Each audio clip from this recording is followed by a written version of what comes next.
الحمد لله نحمده ونستعينه ونستغفره ونعوذ بالله من شرور أنفسنا ومن سيئات أعمالنا من يهده الله فلا مضل له ومن يضلله فلا هادي له وأشهد أن لا إله إلا الله وحده لا شريك له وأشهد أن محمدا عبده ورسوله أما بعد فإن خير الحديث كتاب الله وخير الهدي هدي محمد صلى الله عليه وسلم وشر الأمور محدثاتها وكل محدثة بدعة وكل بدعة ضلالة وكل ضلالة في النار.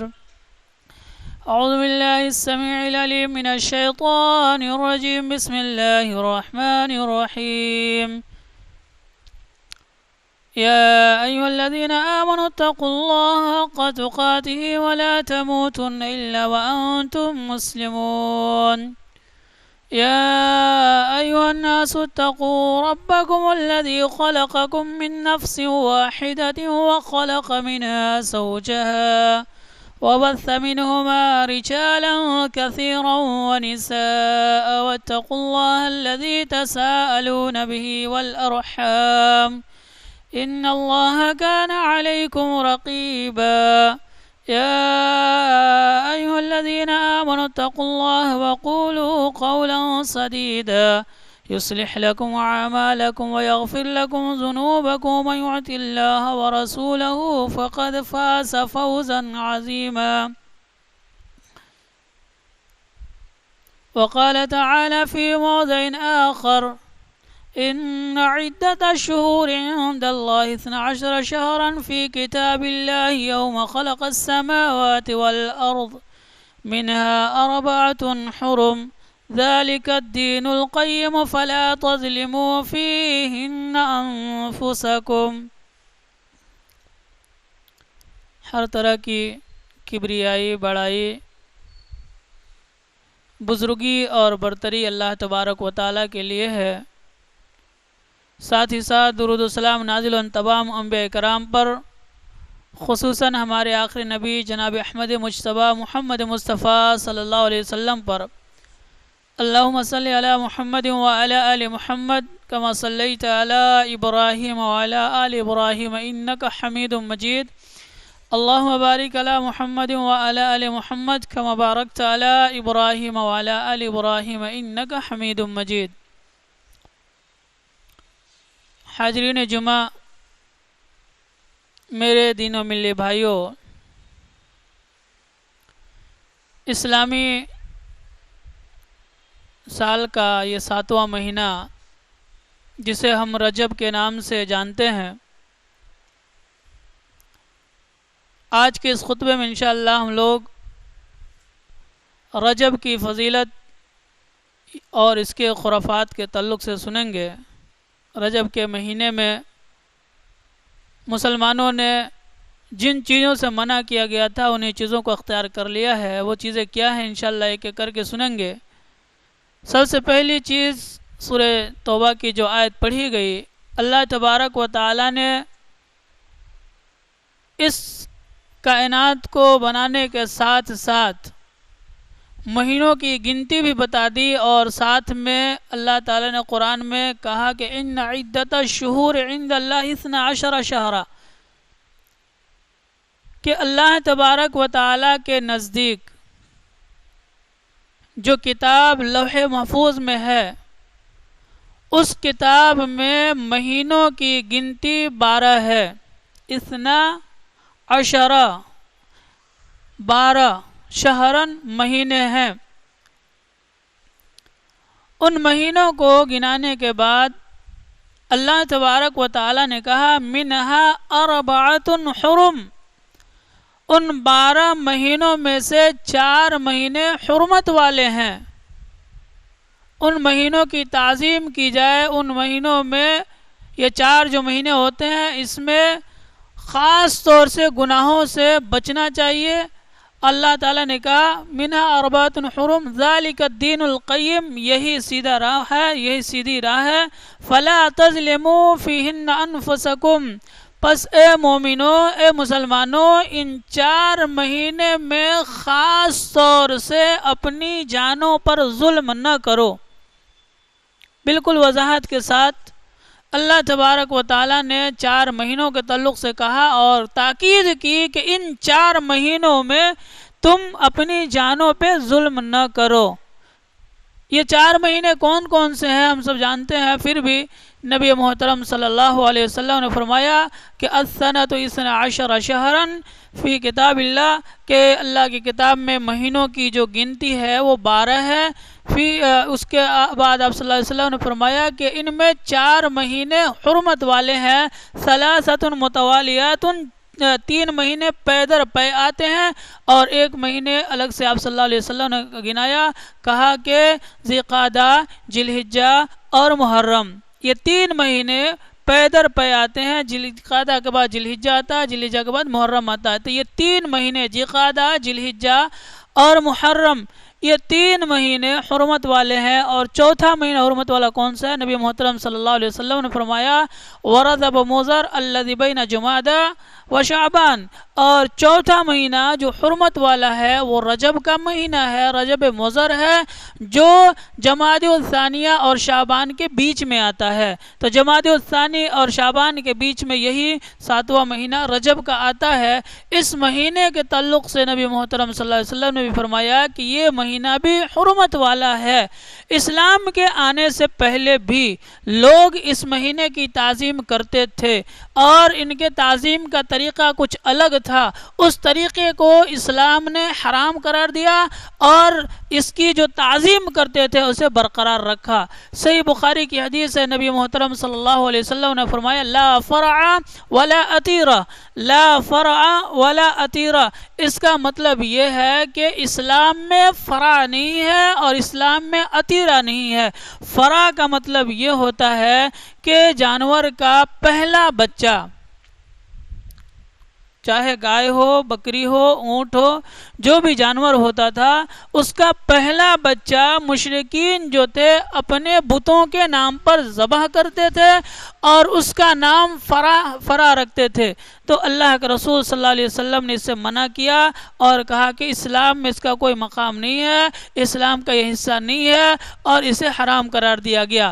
اور اسی طریقے سے عتیرہ دوسرا جو تھا طریقہ ان کا، کوئی بھی جانور رجب کے مہینے کی وہ تعظیم کرتے تھے اور اس تعظیم میں آ کر کے جانور اپنے بتوں کے نام پر ذبح کرتے تھے اور اس رسم کو وہ لوگ عتیرہ کہتے تھے۔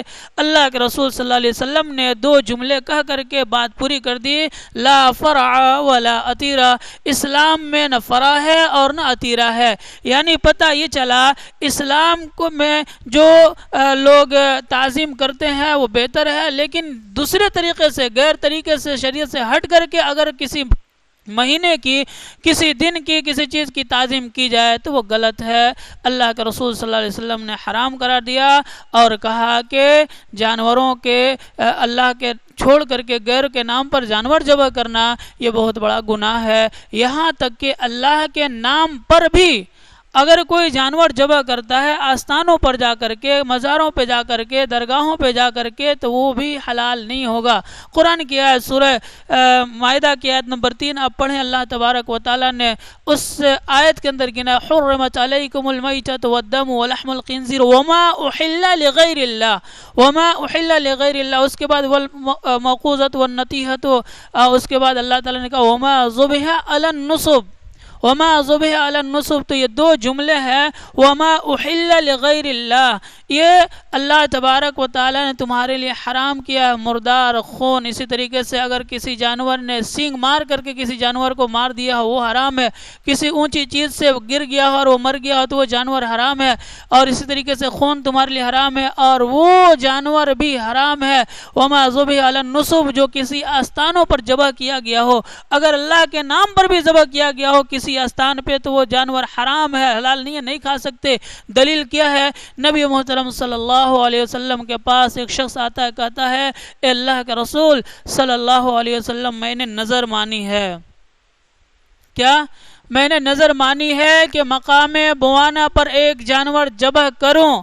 اس حدیث کو بیان کرنے سے پہلے ایک بات بتا دوں، نظر ماننا عبادت ہے اور اسلام میں جائز ہے، لیکن نبی محترم صلی اللہ علیہ وسلم کا فرمان ہے کہ نظر یہ جو ہے یہ تمہاری ان چیزوں کو پوری نہیں کرتی. جیسے لوگ کہہ لیتے ہیں کہ یہ میرا کام ہو جائے تو میں یہ کروں گا، اسی کو نظر کہا جاتا ہے. میرا یہ کام ہو گیا، فلاں کام ہو گیا تو میں یہ قربانی کروں گا، میں جانور ذبح کروں گا، میں یہ دوں گا، 10 مسکین کو کھلاؤں گا. جو بھی نظر مانتے ہیں تو اس نظر کے تعلق سے نبی محترم صلی اللہ علیہ وسلم نے فرمایا کہ نظر جو ہے کام کو پورا نہیں کرتا، کیونکہ جو تقدیر میں لکھا گیا ہے وہ ہونے کا ہی ہے. تمہاری نظر ماننے نہ ماننے سے کچھ فرق نہیں پڑتا.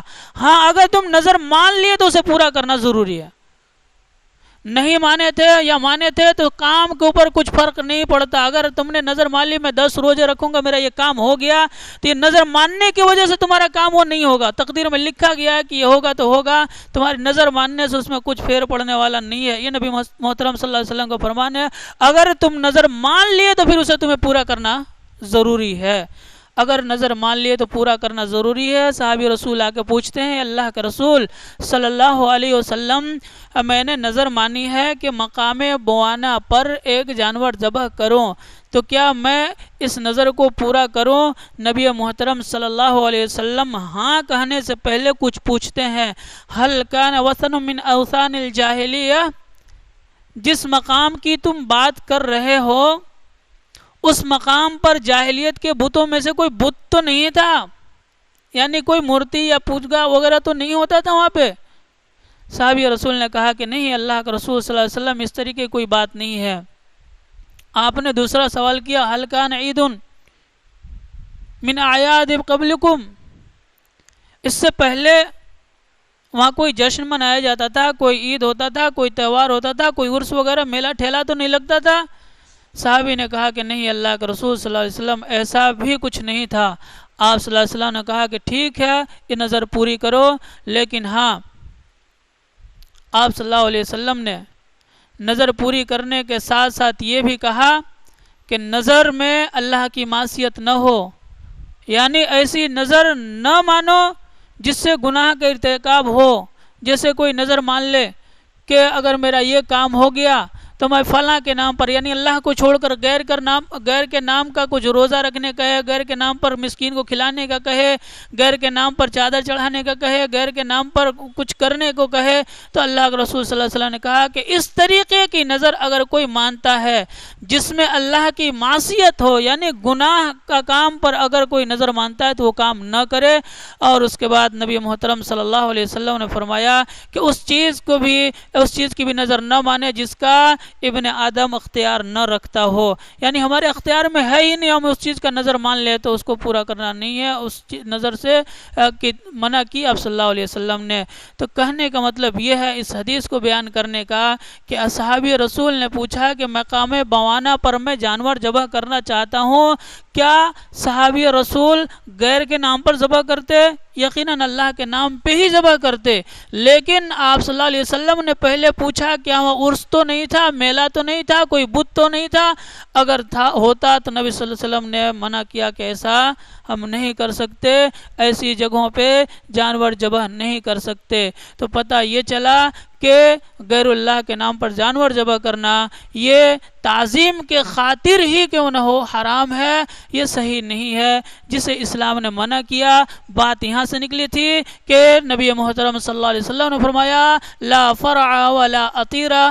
عطیرہ کہتے ہیں رجب کے مہینے میں خاص بتوں کے لیے خاص جانور کو ذبح کرنا جو ان کو راضی کر دے، خوش کر دے، اس نیت سے وہ جانور ذبح کرتے تھے. نبی محترم صلی اللہ علیہ وسلم نے کہا کہ یہ حرام ہے، ہم ایسا نہیں کر سکتے. تو یہ جائز نہیں ہے رجب کے مہینے میں اس طریقے کا تہوار منانا. اس کے بعد آ گیا یہ اللہ تبارک و تعالیٰ نے کہا فَلَا تَظْلِمُوا فِيهِنَّ أَنفُسَكُمْ، اے لوگو تم اپنی جانوں پر ان مہینوں میں، ان 4 مہینوں کو جو گنایا گیا، جو قعدہ، ذوالحجہ اور محرم اور رجب، یہ 4 مہینے حرمت والے ہیں، تقدس والے ہیں، ان مہینوں کا احترام کرنا ضروری ہے مسلمانوں کے اوپر۔ زمانے جاہلیت کے دور میں بھی، اس وقت بھی لوگ ان 4 مہینوں کے حرمت کو پامال نہیں کرتے تھے بلکہ احترام کرتے تھے۔ ان 4 مہینوں کا احترام کرنا ہے۔ احترام کیسے کریں؟ گناہوں سے باز رہیں، نافرمانیوں سے دور رہیں، اللہ کی عبادت کی طرف دوڑیں اور اللہ تبارک و تعالیٰ کی طرف رجوع کریں۔ یہ اللہ تبارک و تعالیٰ ہم سے چاہتا ہے۔ ان 4 مہینوں میں تو پورے سال چاہتا ہے، لیکن خاص طور سے ان 4 مہینوں کا احترام کیا جائے۔ اللہ کے رسول صلی اللہ علیہ وسلم سے پوچھتے ہیں، کہتے ہیں کہ ان مہینوں کے بارے میں آپ کا کیا خیال ہے؟ اللہ تعالیٰ فوراً وہی کرتا ہے، قل یسألونک عن الشہر الحرام، لوگ آپ سے حرمت والے مہینوں کے بارے میں پوچھتے ہیں، سوال کرتے ہیں۔ یسألونک عن الشہر الحرام، حرمت والے مہینوں کے بارے میں آپ سے پوچھا جاتا ہے، قل فیہما کہ آپ انہیں بتا دیں کہ قتال کرنا، اس میں جنگ و جدال کرنا، اس میں لڑائی جھگڑا کرنا، اثم کبیر، بہت بڑا گناہ ہے۔ یعنی پتہ یہ چلا کہ ان 4 مہینوں میں سے جو چوتھا مہینہ چل رہا ہے رجب کا، اس رجب کے مہینوں کا احترام کرنا ہمارے لیے ضروری ہے۔ اس میں لڑائی جھگڑا، گالی گلوچ، اول پھول بکنا، اس طریقے کی چیزوں سے میں دور رکھنا ضروری ہے۔ اسلام نے یہ حق دیا ہے اس مہینے کو، تو اس کا احترام ضروری ہے۔ ہاں، دوسری جگہ چلے، نبی محترم صلی اللہ علیہ وسلم نے جہاں ہمیں یہ تعلیم دی، قرآن نے جہاں ہمیں سمجھایا کہ فَلَا تَظْلِمُوا فِيهِنَّ أَنفُسَكُمْ، کہ ان مہینوں میں اپنی جانوں پر ظلم نہ کرو۔ مسلمانوں کے کچھ گروہ اتنے دور نکل گئے اس کی تعظیم میں، اس کی توقیر میں اور اس مہینے کی تقدس میں اتنے آگے نکل گئے کہ اللہ اور اس کے رسول صلی اللہ علیہ وسلم کے دین سے ہٹ گئے، اور ہٹے نہیں، بہت دور بھٹک گئے۔ ان چیزوں میں سے پہلی جو چیز ہے، چونکہ شیطان ایسے ہی کسی غلط کام کو کرنے کو کہے تو انسان بھولا بھالا کہے گا کہ یہ غلط ہے، یہ حرام ہے۔ نیکیوں کا سہارا دے کر کے، نیکیوں کا راستہ بتا کر کے کہ یہ کام کرو، وہ کام کرو، یہ عمل کرو، یہ عمل کرو، اس طریقے سے ہر جو کام مقدس ہے، جیسے نماز ہے، روزہ ہے، نظر ہے، اس طریقے کی چیزیں ہیں، شیطان یہ وسوسہ دلا کر کے آج بھولے بھالے انسانوں کو بہکا دیا۔ نماز اس مہینے میں خاص طور سے رجب کا جو پہلا جمعرات ہوتا ہے اس کے اندر بھی بدعت ایجاد کی گئی، اور بدعت اس طریقے سے ایجاد کی گئی، اس طریقے سے حدیثیں گڑھی گئی، اس طریقے سے نبی محترم صلی اللہ علیہ وسلم کی طرف منسوب کیا گیا۔ میں ان چیزوں کو بیان نہیں کرنا چاہتا کیونکہ موضوع احادیث کو بیان کرنا بھی نہیں چاہیے، کیونکہ ہو سکتا ہے کسی کے یہ بیان کرنے میں آدھے وقت میں پہنچے اور یہ فضیلت والی بات ہو رہی ہے، سن لے کہ مولوی صاحب تو آج رجب کے فضیلت بتا رہے تھے کہ رجب کے مہینے میں یہ حدیث ہے، حالانکہ وہ حدیث نہیں ہے، یہ موضوع ہے، گڑی ہوئی حدیث ہے، نبی محترم صلی اللہ علیہ وسلم کی طرف بڑھا دیا گیا، بیان کر دیا گیا کہ آپ صلی اللہ علیہ وسلم کا فرمان ہے، آپ صلی اللہ علیہ وسلم کا فرمان نہیں ہے۔ ایک مشہور حدیث جو بیان کی جاتی ہے وہ آپ کو ذہن میں ہوگی، وہ ہے ہی نہیں، حدیث نہیں ہے، یہ موضوع ہے۔ کیا؟ رجب و شہر اللہ و شعبان و شہری و رمضان و شہر امتی، کہ رجب اللہ کا مہینہ ہے، شعبان میرا مہینہ ہے، رمضان میری امتی کا مہینہ ہے۔ میرے دوستو یہ حدیث ہے ہی نہیں، یہ موضوع ہے۔ موضوع کا مطلب گڑھ کر کے یہ بیان کر دیا گیا کہ نبی صلی اللہ علیہ وسلم نے بیان کیا، نبی صلی اللہ علیہ وسلم نے فرمایا ہے، تو یہ حدیث ہے ہی نہیں۔ کہیں نہیں ہے کہ رجب اللہ کا مہینہ ہے، اور کہیں نہیں ہے کہ شعبان اللہ کے رسول صلی اللہ علیہ وسلم کا مہینہ ہے، اور رمضان یہ امتی کا مہینہ ہے۔ میرے دوستو یہ موضوع حدیث ہے۔ اس حدیث کو بیان کرنے کے بعد جو اصل گل کھلاتے ہیں وہ یہ ہے کہ لوگ خاص طور سے ایک نماز کا اہتمام کرتے ہیں، اور کتنے رکعتیں نماز پڑھتے ہیں اس کی تفصیل نہیں بتاؤں گا، اس کا طریقہ نہیں بتاؤں گا، لیکن یہ ہے کہ لوگ نماز پڑھتے ہیں اور بہت ساری رکعتیں پڑھتے ہیں، بہت 2 4 10 11 12 جس کو جتنی ہو، ایک خاص انہوں نے رکعت متعین کر لی ہے، اس خاص وقت متعین کر لیا، اور پھر خاص نماز کے دعائیں بھی متعین کر لیے کہ یہ درود پڑھنی ہے، یہ دعا پڑھنی ہے، یہ طریقہ اپنانا ہے، سجدے کے بعد یہ پڑھنا ہے، رکوع میں یہ پڑھنا ہے، اور سلام پھیرانے کے بعد سجدے میں گر کر کے یہ دعا پڑھنی ہے، اس کے بعد جو مانگو اللہ قبول کرتا ہے۔ نعوذ باللہ ایسی کہیں حدیث نہیں ہے جو کہ نبی محترم صلی اللہ علیہ وسلم کی طرف منسوب کی جاتی ہے اور نبی محترم صلی اللہ علیہ وسلم کی طرف وہ حدیث کا انتساب کیا جاتا ہے، کہیں نہیں ہے، یہ موضوع حدیث ہے۔ اس طریقے سے روزے کے تعلق سے بھی حدیث گڑھ لیے ہیں، اور حدیث گڑھ کر کے رجب کے مہینے میں یہ ہر جگہ پہ جو ہے بیان کیا جاتا ہے، ہر جگہ بتایا جاتا ہے کہ رجب کے مہینے میں روزے کی یہ فضیلت ہے، ایک روزہ رکھو تو 1000 کا دن کا ثواب، 2 روزے رکھو تو 2000، 3 رکھو تو اتنے ہزار، 7 رکھ لو تو جہنم کے دروازے بند، 8 رکھ دو تو 8 دروازے تمہارے لیے جنت کے کھل جاتے ہیں۔ اس طریقے سے فضیلتیں بیان کی جاتی ہے، حدیث بیان کی جاتی ہے جو کہ حدیث نہیں ہے۔ میرے دوستو، ان تمام خرافات سے آپ کو دور رہنا ہے، ان تمام خرافات سے آپ کو اپنے آپ کو بچانا، اپنی اولاد کو بچانا، اپنے دوستوں احباب کو بتانی ہے کہ اسلام میں رجب کی تعظیم کا حکم دیا گیا ہے، لیکن کسی خاص عبادت کے طرف اسلام نے کہیں نہیں ورغلایا، کہیں تعلیم نہیں دی ہے۔ اسی طریقے سے نماز روزے کے ساتھ ساتھ ایک اور چیز ہے، وہ یہ کیا مشہور ہے، رجب کے کنڈے، یہ نعوذ باللہ یہ لوگ بھی کہاں سے کیسی کیسی چیزیں لے کر کے آتے ہیں۔ امام جعفر صادق کے طرف انتساب کر دیے اور یہ کہہ گئے امام جعفر صادق کے رجب کے 27ویں رات کو جو میرے نام کے کنڈے کرے گا، میرے نام کے، وہ بھی اللہ کو چھوڑ کر کے غیر کے نام پر کنڈے۔ یہ پہلی بات ہو چکی ہے کہ یہ حرام ہے، غیر اللہ کے یعنی اللہ کو چھوڑ کر کسی اور کی نظر ماننا، کسی اور کے نام پر کچھ چیزیں خرچ کرنا یقیناً اسلام نے حرام قرار دیا ہے۔ اور 27ویں رات کو یہ کہہ کر کے کہ اس روز نبی محترم صلی اللہ علیہ وسلم کو اسراء اور معراج کرایا گیا، آپ صلی اللہ علیہ وسلم معراج کو گئے، تو پہلی بات یہ کہ 27ویں رجب کو آپ صلی اللہ علیہ وسلم معراج گئے، کوئی ماں کا لال نہیں ثابت کر سکتا کہ آپ صلی اللہ علیہ وسلم 27ویں رجب کو ہی گئے، کوئی ثابت نہیں کر سکتا۔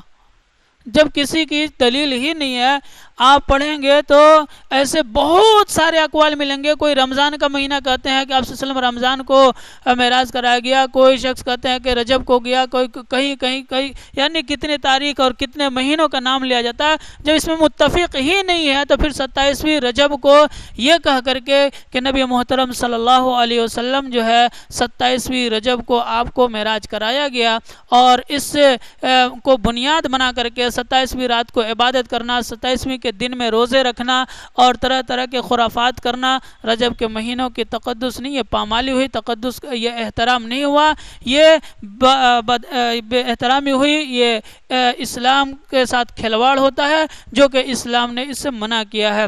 تو امام جعفر صادق کے نام پر لوگ کنڈے بناتے ہیں، تقسیم کرتے ہیں، کھاتے ہیں، کھلاتے ہیں، جو کہ غلط ہے۔ اسلام میں اس کا کوئی وجود ہی نہیں ہے، اسلام میں کوئی اس کا حصہ ہی نہیں ہے۔ اسی طریقے سے اور بھی خرافات ہے۔ آج 13 تاریخ ہے، رجب کی 13 تاریخ ہے، ایک اور نئی بدعت اب ایجاد ہوتی چلی جا رہی ہے، اب تک کہیں اس کا وجود نہیں تھا، اور آج آپ میسنجر کھول لیں یا واٹس ایپ کھول لیں یا فیس بک کھولیں تو آج مسلمان حضرت علی رضی اللہ تعالیٰ عنہ کے جشن ولادت منا رہے ہیں۔ 13 رجب کو حضرت علی رضی اللہ تعالیٰ عنہ کا جو ہے عید میلاد منایا جاتا ہے، اور اس طریقے سے اس رجب کے مہینے میں ایک اور اب نئی بدعت، اب تو لوگ تعزیہ بھی نکالنے لگے، وہ کیا معلوم وہ کیا نکالتے ہیں، اور جشن مناتے ہیں، جلوس نکالتے ہیں، اور ڈھول تاشے پیٹتے ہوئے حضرت علی رضی اللہ تعالیٰ عنہ کے شان میں گستاخی کی جاتی ہے، اور یہاں تک کہ علی علی کے نعرے لگتے ہیں، اور کیا کیا خرافات ہوتے ہیں آپ ہم سے بہتر جانتے ہیں۔ معاشرے میں آج حضرت علی رضی اللہ تعالیٰ عنہ کو اتنا مقام اور مرتبہ انہوں نے بڑھا دیا، حالانکہ صحابہ کرام کا جو مقام ہے، وہ جو مرتبہ ہے، آپ اندازہ لگا سکتے ہیں۔ نبی محترم صلی اللہ علیہ وسلم نے صحابہ کرام کا مقام اور مرتبہ بیان کیا ہے کہ اگر کسی نے میرے صحابی کو گالی دیا تو گویا اس نے مجھے گالی دی، اور جس نے مجھے گالی دی وہ اللہ کو گالی دیا، یعنی اتنا مقام اور مرتبہ ہے صحابہ کرام کے تعلق سے۔ لا تسبوا اصحابی، نبی محترم صلی اللہ علیہ وسلم نے کہا کہ میرے صحابہ کو برا بھلا نہ کہو۔ اسی طریقے سے نبی محترم صلی اللہ علیہ وسلم نے یہ کہا صحابہ کرام کے شان میں کہ اگر تم احد پہاڑ کے برابر بھی سونے چاندی خرچ کرو تو میرے صحابہ کے ایک مد کھجور جو انہوں نے اللہ کے راہ میں دیا ہوگا، ایک مٹھی، اس کا مقابلہ نہیں کر سکتے۔ تو اللہ کے رسول صلی اللہ علیہ وسلم نے صحابہ کرام کا مقام اور مرتبہ یقیناً بیان کیا ہے، اور ہم اسے دل و جان سے قبول کرتے ہیں، صحابہ کرام کا احترام کرتے ہیں، لیکن لیکن غلو نہیں کرتے۔ اس طریقے سے صحابہ کرام کا شان میں ہم گستاخی نہیں کرتے کہ ان کو الہ تک پہنچا دیں۔ آج دیکھیں لوگ حضرت علی رضی اللہ تعالیٰ عنہ کے جو لوگ جلوس نکالتے ہیں، جو لوگ حضرت علی رضی اللہ تعالیٰ عنہ کے جشن ولادت مناتے ہیں، آپ ان کے جلوس میں جائیں، آپ ان کے مجلسوں میں بیٹھیں، آپ ان کی باتوں کو سنیں، آپ ان کے تقریروں کو سنیں، اتنی تعریف کرتے ہیں کہ انہیں اللہ کا مقام دے دیتے ہیں۔ مولا علی، مشکل کشا، ساری چیزیں کہی جانے لگتی ہے کہ اللہ تو کیا ہمارے علی، یا اور کس طریقے سے اور بھی الفاظ استعمال کیے جاتے ہیں، میں ان الفاظ کو دہرانا نہیں چاہتا۔ حضرت علی رضی اللہ تعالیٰ عنہ کے شان میں گستاخی کی جاتی ہے، اور آج کی تاریخ میں آپ دیکھیں گے کہ بہت سارے لوگ آج جشن منائیں گے اور جلوس نکالیں گے، جو کہ سراسر غلط ہے۔